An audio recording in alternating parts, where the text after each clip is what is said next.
Bienvenue au rendez-vous tech d'Audiophile du vendredi 10 novembre 2023. Comme à toutes les semaines, je profite de ce moment pour vous partager les actualités technologiques et parfois scientifiques que j'ai vu passer depuis notre dernier rendez-vous. J'espère que vous avez eu une belle semaine. On en parlait justement la semaine passée du fameux vendredi fou qui s'en vient, Black Friday. C'est déjà commencé à quelques endroits, mais bon. Faut se rappeler, est-ce que j'en ai vraiment besoin? C'est ça, c'est ça qu'il ne faut pas oublier. On parlait un peu de M. Musk aussi cette semaine. Comme à toutes les semaines, je ne peux pas rien faire. Il fait l'actualité à toutes les semaines, ce cher Elon. Alors, on commence ça tout de suite avec la première actualité. Bon épisode!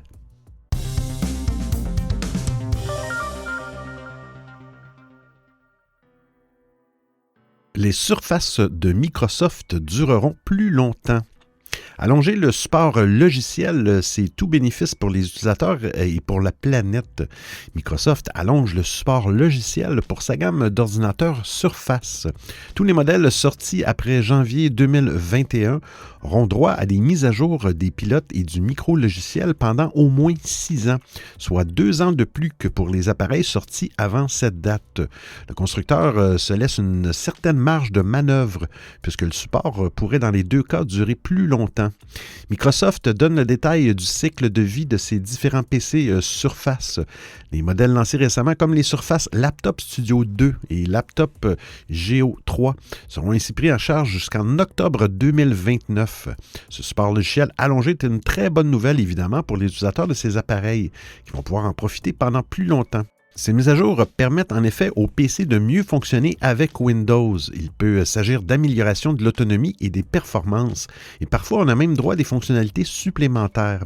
Attention cependant, Microsoft fait la distinction entre les pilotes et le firmware d'une part et les mises à jour de Windows d'autre part. Pour installer une nouvelle version de Windows, il n'est pas forcément nécessaire d'avoir tous les pilotes et le firmware à jour. Cela veut dire qu'une surface qui ne reçoit plus de nouveaux pilotes pourra tout de même passer à la prochaine mouture du système d'exploitation. Ceux qui voient le verre à moitié vide craindront que l'allongement du support logiciel ne signifie un ralentissement de la cadence des nouveautés matérielles. Microsoft met à jour la gamme Surface chaque année, mais peut-être que les ventes en berne sur l'ensemble du marché PC et le départ de Panos Panay, l'ex-patron des appareils Windows chez Amazon, ne forcent le constructeur à réduire la voilure.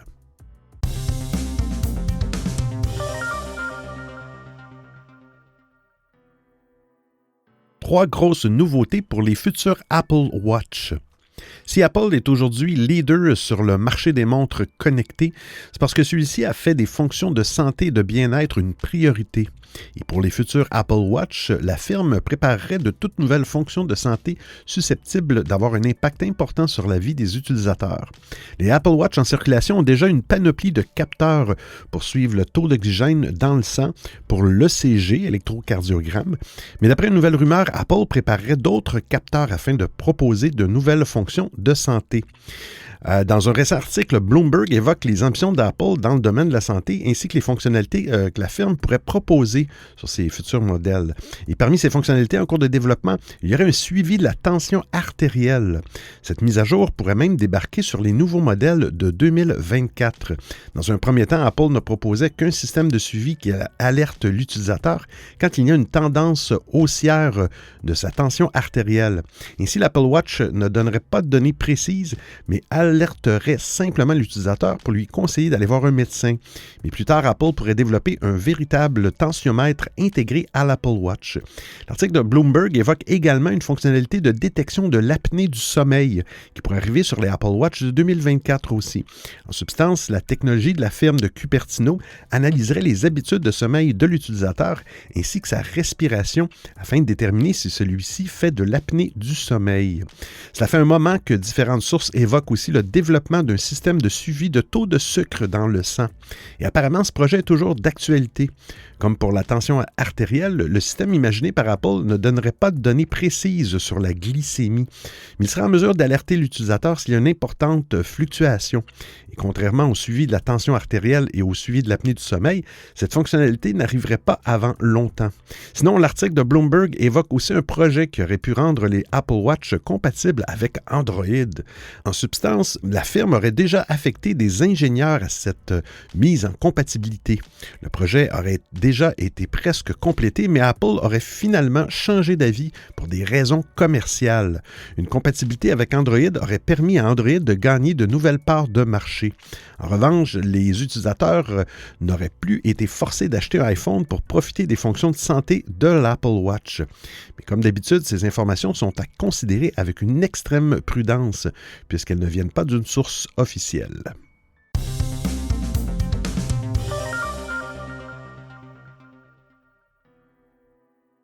Apple Music, l'abonnement le moins cher, disparaît. Apple Music fait partie des services de streaming phares aux côtés de Spotify ou Deezer.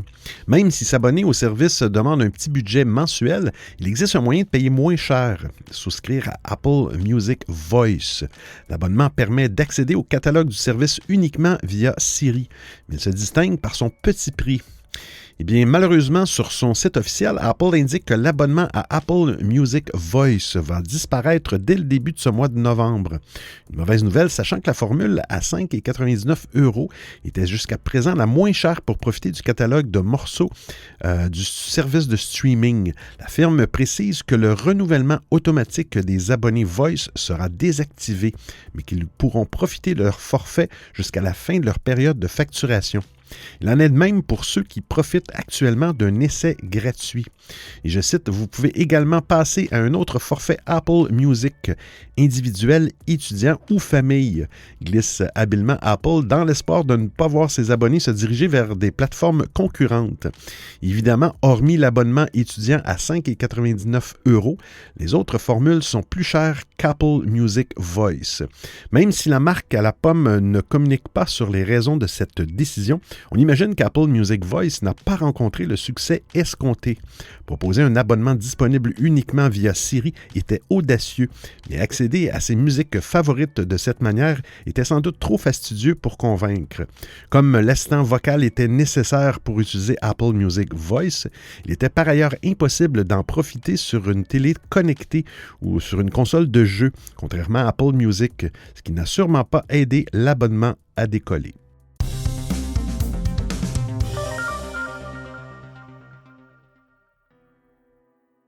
Le Pixel 8 dans la tourmente. Le Pixel 8 est disponible depuis le 12 octobre et après 20 jours d'utilisation, les premiers acheteurs commencent à se faire une idée des performances du smartphone. Malheureusement, ce sont surtout des problèmes qui apparaissent et Google pourrait bien regretter son engagement à fournir des pièces détachées pendant 7 ans pour le Pixel 8. De nombreux retours d'utilisateurs signalaient sur Reddit, le forum d'assistance de Google, et les forums XDA, que lorsque le Pixel 8 utilise intensivement les données mobiles, sa batterie se décharge étrangement vite et le téléphone chauffe. Certains sont également confrontés à des problèmes de connectivité aléatoire avec de faibles vitesses en 5G. Il semblerait en revanche que la connexion en Wi-Fi n'est pas affectée par ces problèmes. On conseillera donc aux utilisateurs de Pixel de privilégier le Wi-Fi dès qu'ils en ont l'occasion. La gamme Pixel 6 était tristement célèbre pour ses problèmes de connectivité médiocres. Le modem Exynos, conçu par Samsung à l'intérieur du SoC Tensor G1 de Google, était déjà obsolète au lancement. Son principal défaut était d'être particulièrement gourmand en énergie. Il entraînait ainsi une mauvaise connectivité, des appels fréquemment interrompus et un usage excessif de la batterie. Pour le Pixel 7, Google était passé au modem Exynos 5300, plus récent. Le composant promettait de meilleures performances, mais dans les mois qui ont suivi la sortie du téléphone, les utilisateurs n'ont cessé de signaler une décharge anormale de la batterie lors de l'utilisation des données mobiles. Malheureusement, le Pixel 8 semble présenter les mêmes problèmes. Même si Google est passé à la puce Tensor G3 et ses améliorations avec le Pixel 8, c'est encore le même modem Exynos 5300 que dans le Tensor G2 qui officie. Il est toujours possible que Google corrige la consommation excessive d'énergie en mettant à jour les pilotes du modem. Les nouveaux téléphones de Google n'ont reçu qu'une seule mise à jour logicielle depuis leur sortie. Le correctif de novembre porte ainsi en lui beaucoup d'espoir.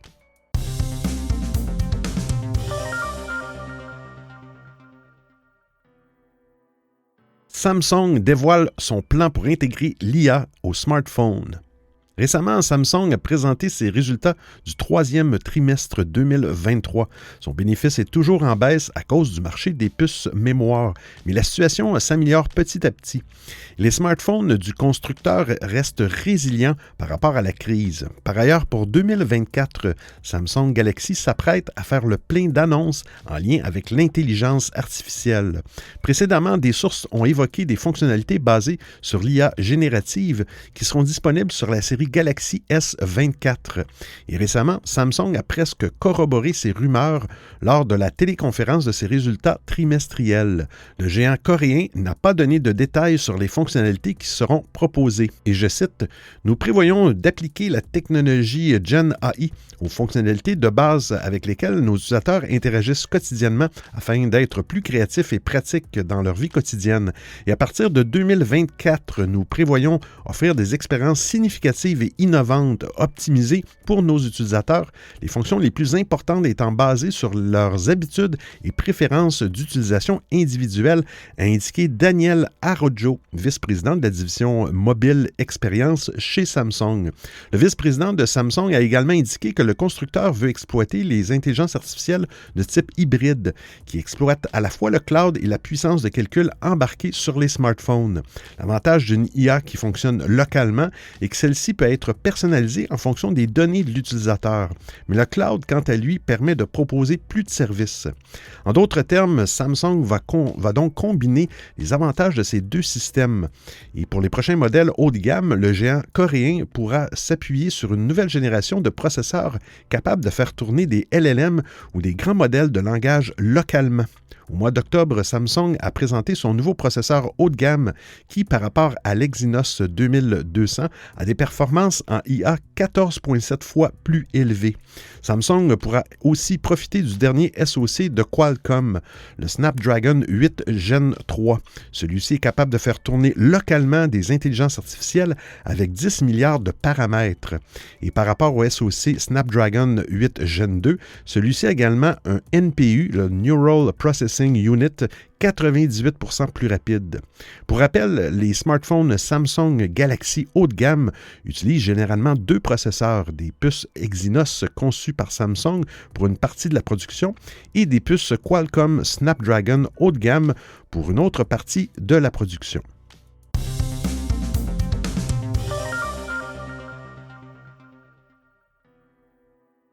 WhatsApp va lancer les photos de profil. WhatsApp ne cesse d'évoluer au fil des semaines. En octobre, Meta a commencé à mettre à jour l'interface de l'application basée sur Material Design 3. Dans la foulée, l'entreprise qui détient aussi Facebook et Instagram a déployé une autre nouveauté attendue puisque WhatsApp prend maintenant en charge les passkeys comme Google et Amazon. Meta ne compte pas s'arrêter en si bon chemin. Une option inédite va permettre aux utilisateurs de l'application de protéger encore mieux leur vie privée en ajoutant une photo de profil alternative. Même si WhatsApp est d'abord arrivé comme un complément des traditionnels SMS dans un cadre privé, l'application est de plus en plus utilisée en milieu professionnel. Il existe même une version nommée WhatsApp Business, pensée spécifiquement pour les besoins des propriétaires de petites entreprises. Pour coller encore mieux à l'usage professionnel, Meta voudrait proposer une fonctionnalité inédite qui permettra d'ajouter une photo de profil et un nom alternatif alternatif sur l'application. Ces informations seront visibles par les personnes qui ne font pas partie de votre liste de contacts. Bien sûr, vous pourrez également décider de montrer ce profil secondaire aux personnes de votre choix, même si vous les connaissez. Voilà un moyen intéressant de protéger un peu plus sa vie privée sur l'application et de vraiment la dissocier de votre vie professionnelle à l'heure où certains employeurs imposent à leurs salariés d'utiliser l'application de messagerie. Précisons que pour le moment, vous pouvez simplement choisir une photo de profil qui sera soit visible par tout le monde, soit uniquement par vos contacts, avec la possibilité d'en exclure certains, ou soit par personne. Cette nouveauté découverte dans la dernière mise à jour bêta de WhatsApp pour Android 2.23.24.4 va donc changer la donne. La fonctionnalité toujours en développement devrait arriver prochainement sans qu'on sache exactement quand. Rappelons que seuls les appareils sous Android 5.0 ou plus récents pourront en profiter, puisque WhatsApp ne prend plus en charge les téléphones sous Android 4.1 et version antérieure depuis le 24 octobre dernier.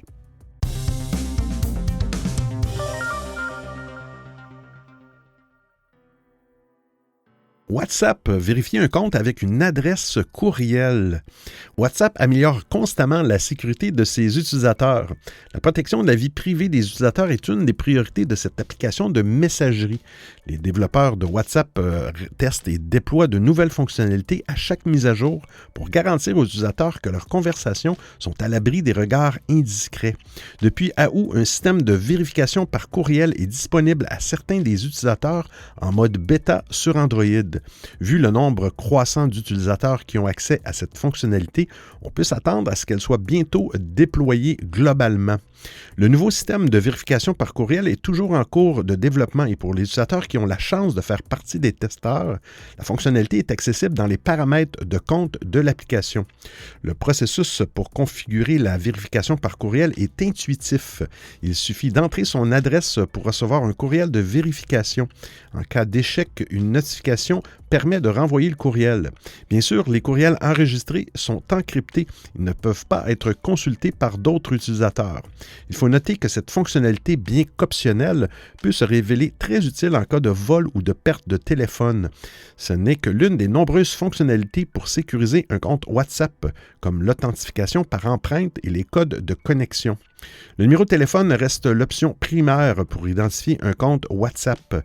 Cette fonctionnalité qui devrait être déployée dans les prochaines semaines constitue néanmoins une option intéressante si vous n'avez pas accès à votre numéro.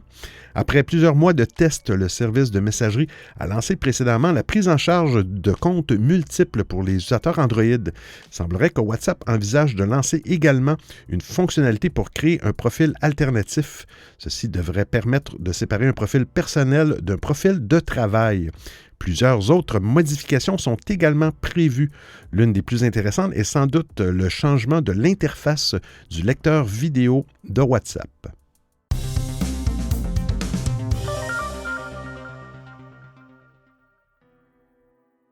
Brave lance Léo, son intelligence artificielle conversationnelle. Après 3 mois de tests, Léo, l'assistant du navigateur web Brave, animé par un modèle d'intelligence artificielle, est officiellement déployé. Brave, l'éditeur du navigateur éponyme, vient d'annoncer sa disponibilité dans la version 1.6.0 de son navigateur. Ce qui le différencie des autres chatbots, eh bien, Léo préserve la vie privée des utilisateurs, promet Brave. L'assistant virtuel du navigateur n'arrive pas seul. S'il est accessible à tous gratuitement dans sa version basique, il est décliné dans une version premium payante, embarquant d'autres modèles de langage, dont Claude. Le modèle IA d'Anthropic, Léo Claude, c'est drôle.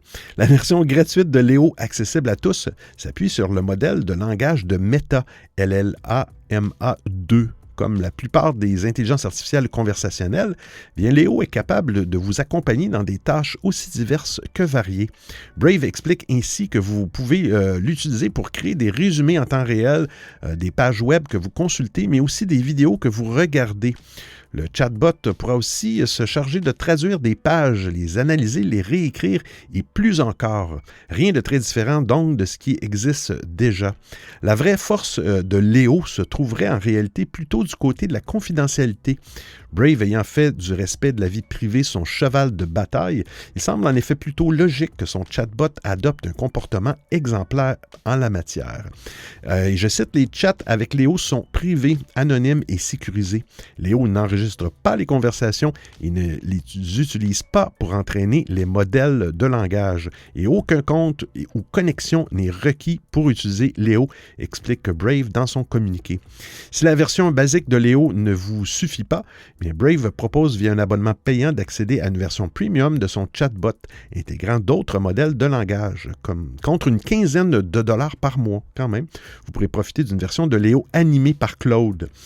Claude Instant, un modèle de langage développé par Anthropic. Léo est disponible dès à présent pour tous les utilisateurs de Brave Desktop. Avec la version 1.6.0 du navigateur, le déploiement toujours en cours devrait être fait par phase sur plusieurs jours. Il est donc possible qu'il ne soit pas accessible dans l'immédiat sur votre ordinateur. Léo arrivera par ailleurs dans Brave sur iOS et Android au cours des prochains mois. Vous écoutez le Rendez-vous Tech d'Audiophile.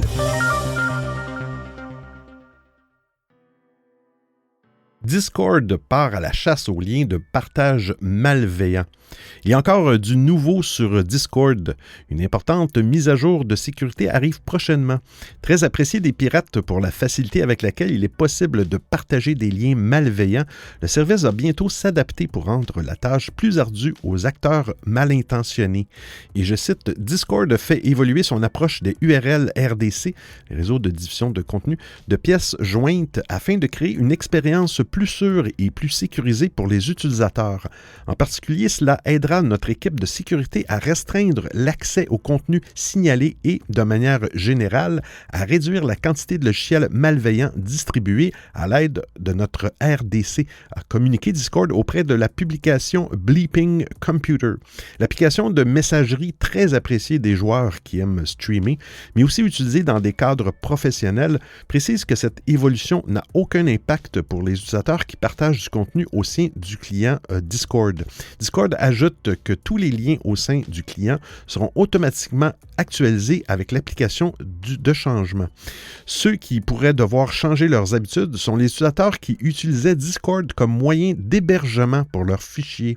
Dans ce cas, la plateforme, qui n'est initialement pas prévue à ces fins, va se montrer bien moins utile. Discord recommande de trouver un service plus approprié pour héberger ces fichiers. La date de déploiement n'a pas encore été annoncée, mais Discord fait savoir que celui-ci interviendra avant la fin de l'année. Tous les liens vers les fichiers téléchargés sur les serveurs Discord expireront alors après 24 heures. Les URL RDC seront accompagnés de 3 nouveaux paramètres. Ceux-ci ajouteront des eurodatages d'expiration et des signatures uniques qui resteront valides jusqu'à l'expiration des liens. Ainsi, l'utilisation du RDC de Discord pour l'hébergement permanent de fichiers sera rendue impossible. Les menaces incluent des malwares subtilisant les informations d'identification des données liées aux cookies de navigateurs et l'identifiant de portefeuille de crypto-monnaies.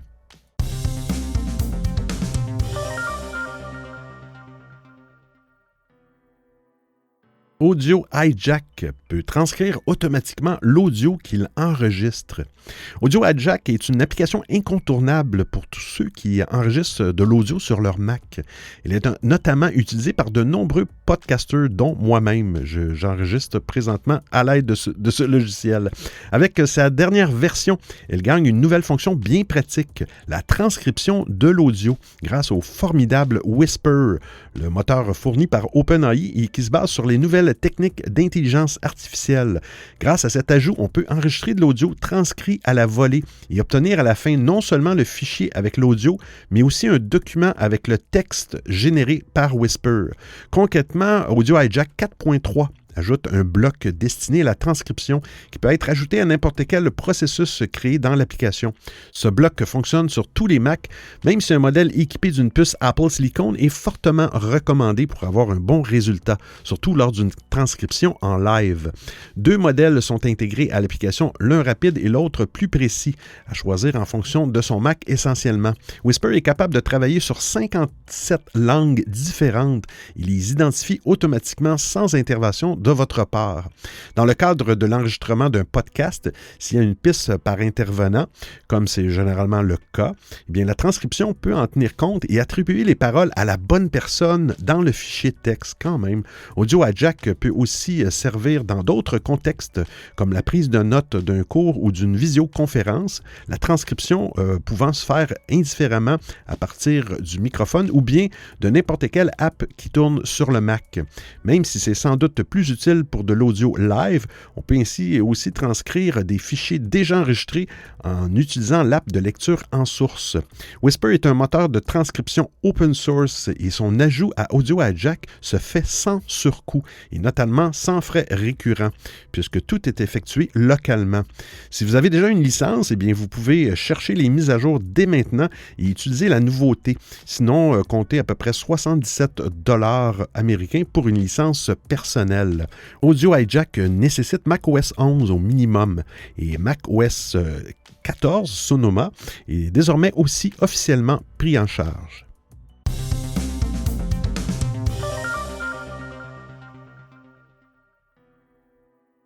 Duracell dévoile ses batteries externes géantes. Vous pouvez voir l'article, ils sont vraiment belles, ces piles, ces chargeurs-là, ces piles-là.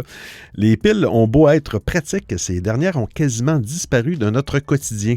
Bien conscient de cette situation, Duracell a présenté 2 batteries portables, pensées aussi bien pour la maison que pour les déplacements. Première surprise, ces batteries disposent d'un design cher à la marque. En effet, ces dernières ressemblent comme 2 gouttes d'eau à des piles AAA, produit iconique de Duracell. Mais au-delà de l'esthétique, la firme a également pensé à l'aspect pratique de ses batteries. Ainsi, chaque modèle dispose d'un socle inclinable qui permet de charger son smartphone sans fil. Aimanté, le socle peut également servir de support pour regarder un film ou prendre des selfies. En revanche, pour que cela fonctionne, le téléphone doit être équipé d'un anneau magnétique à l'image du dernier iPhone 15. Bien évidemment, si ce n'est pas le cas, Duracell a prévu des solutions à acheter séparément. Le premier modèle, nommé le M150, embarque une batterie de 25 000 mAh. D'après la marque, cela permet de recharger 6 fois son téléphone ou 1 fois son ordinateur portable. Quand on sait que le prochain OnePlus 12 disposera d'une batterie de 5400 mAh, eh bien une telle puissance ne sera pas de trop, bien au contraire.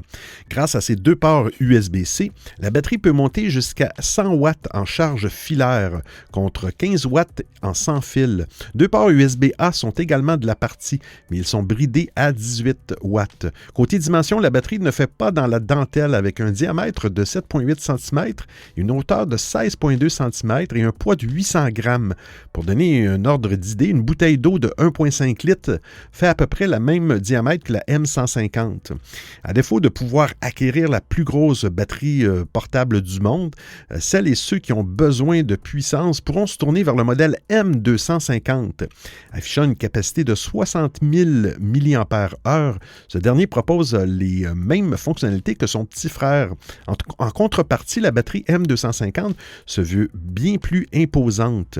Outre la hauteur qui passe à plus de 26 cm, le poids dépasse quant à lui les 2 kg.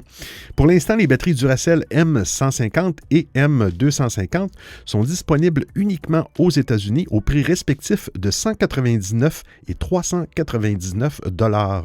Aucune date de sortie française n'a été annoncée à l'heure actuelle.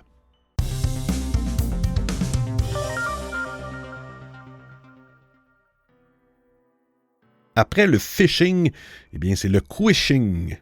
Utilisé depuis près de 20 ans par les pirates peu scrupuleux, le phishing est une technique d'arnaque en ligne simple mais redoutablement efficace. Via un SMS, message texte ou un courriel se faisant passer pour un organisme officiel ou de confiance, eh bien, un escroc va pousser sa victime à cliquer sur un lien frauduleux. Ce dernier renvoie généralement vers un site miroir et demande plusieurs informations sensibles comme les noms, prénoms, adresses, ainsi qu'un RIB ou un numéro de carte bancaire. Dans certains cas, la tentative de phishing peut aussi inciter à télécharger un logiciel malveillant qui sera chargera ensuite d'infecter une machine ou d'aspirer directement vos données personnelles. Aujourd'hui, les arnaques au phishing sont de plus en plus convaincantes, mais elles commencent aussi à être connues du grand public qui se méfie des liens suspects et des messages trop incitatifs de la part des entreprises. La cybercriminalité n'a donc pas eu d'autre choix que de renouveler son jeu en misant sur une autre technique redoutable, le quishing. Derrière ce nom compliqué, le pirate ne fait pas dans l'originalité. Les sites, liens ou logiciels frauduleux sont les mêmes. Seul le mode opératoire change. Au lieu d'appâter leurs victimes avec un courriel ou un SMS, ils optent plutôt pour un QR code affiché à la vue de tous et toutes. Si les arnaques au code QR ne sont pas nouvelles, leur nombre a considérablement augmenté pendant la pandémie, où le dispositif était utilisé pour la vérification des passes sanitaires et des dérogations de sortie. Depuis quelques années, les QR codes sont désormais placardés à la vue du grand public dans les couloirs du métro ou l'espace urbain. Ils sont aussi utilisés pour authentifier une place de concert, valider des tickets de transport ou encore accéder au menu d'un restaurant. Une aubaine pour des personnes mal intentionnées qui peuvent y glisser un ransomware, rançongiciel ou n'importe quel autre logiciel malveillant sous couvert d'une publicité innocente. De leur côté, les internautes sont généralement peu méfiants à l'égard de ces codes à scanner. Une erreur surtout quand on sait que les téléphones ne bénéficient généralement pas des mêmes protections qu'un ordinateur. En ajoutant un code QR frauduleux à un courriel en provenance d'un service de streaming, par exemple, et en menaçant l'internaute d'un blocage de compte imminent ou en misant sur l'exposition d'un affichage en pleine rue, de plus en plus d'internautes risquent désormais de voir leurs données dérobées.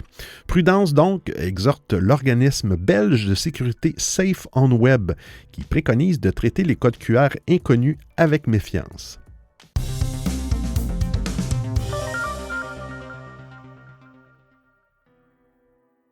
Tesla ouvre officiellement son API. Tesla a officiellement publié la documentation de son API pour les applications tierces. Jusqu'à présent, cette interface de programmation était principalement destinée à la gestion de flottes de véhicules, mais les développeurs espèrent que c'est une première étape vers la création d'une boutique en bonne et due forme. Elon Musk avait indiqué en 2016 que le constructeur prévoyait d'autoriser la recopie vidéo des applications depuis le smartphone vers la tablette centrale du véhicule, comme ce qu'on trouve avec CarPlay et Android Auto. Tesla a manifestement abandonné cette idée pour garder le contrôle total sur l'expérience utilisateur à l'intérieur de ses véhicules. Depuis, Tesla fonctionne dans une zone grise avec une API non officielle qui permet certaines applications très basiques sur mobile et navigateur. Selon la documentation officielle, toutes les applications tierces devront passer par cette nouvelle API à partir de l'année prochaine. Tesla a également mis en place un processus pour intégrer ces applications sur son site web. Ceux qui utilisent déjà certaines de ces applications tierces recevront probablement une notification leur demandant de donner une autorisation officielle pour accéder aux données de leur voiture. Cette décision est probablement liée au nouveau logiciel de gestion de flotte et de location développé par le constructeur avec Hertz, spécialiste de la location de voitures qui possède une importante flotte de véhicules Tesla. Quand même, Hertz, ils ont commandé 100 000 véhicules Model 3 de Tesla. Tesla a même développé un logiciel spécifique pour les voitures de location aux États-Unis, ce qui permet aux conducteurs de scanner un code QR sur l'écran du véhicule pour faire de leur téléphone la clé de la voiture pour la durée de la location. Même si les applications sont encore limitées en raison des accès actuellement possibles à l'API, cette démarche est perçue comme une première étape vers une boutique Tesla plus large, qui pourrait même inclure des applications intégrées à la voiture. C'est une bonne nouvelle pour les entreprises qui se sont créées autour du développement d'applications tierces pour Tesla, car ils pourraient opérer de manière plus légitime. Et pour le constructeur, un écosystème d'applications est tout bénéfice pour retenir les conducteurs et éventuellement en attirer de nouveaux.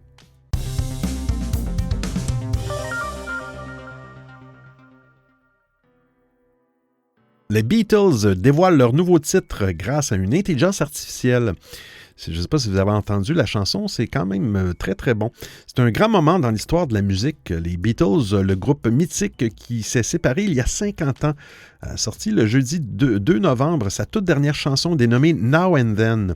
Cette prouesse n'aurait pas été possible sans le recours à l'intelligence artificielle.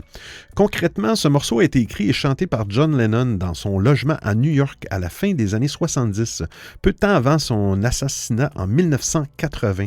Elle intègre des contributions musicales des 4 membres du groupe. Toutefois, un long feuilleton s'en est suivi, notamment car George Harrison ne l'appréciait pas.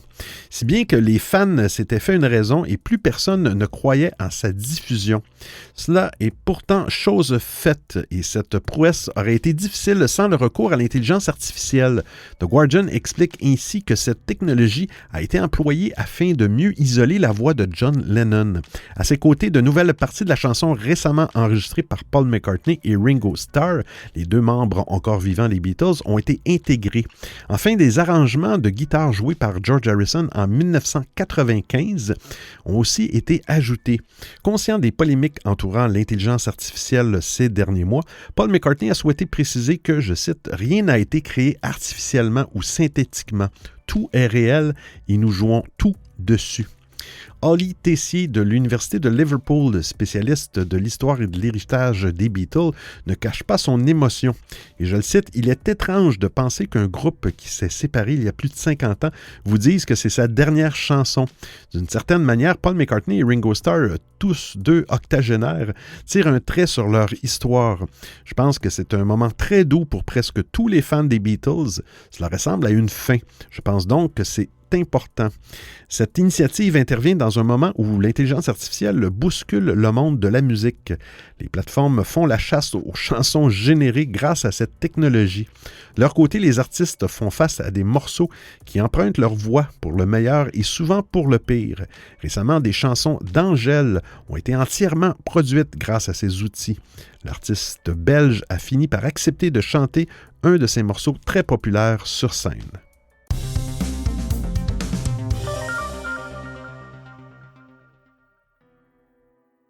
Le wasabi renforcerait les capacités cognitives chez les seniors. Le wasabi est une plante vivace de la même famille que la moutarde. Il est originaire du Japon et sa tige est utilisée sous forme de pâte comme condiment dans la cuisine japonaise pour relever le goût des sushis ou les sashimi par exemple. Le wasabi contient un composé bioactif appelé 6-méthylsulfinyle. Exil isothiocyanate, déjà connu pour ses propriétés bien sûr antioxydantes et anti-inflammatoires. Je connaissais très bien ce composé.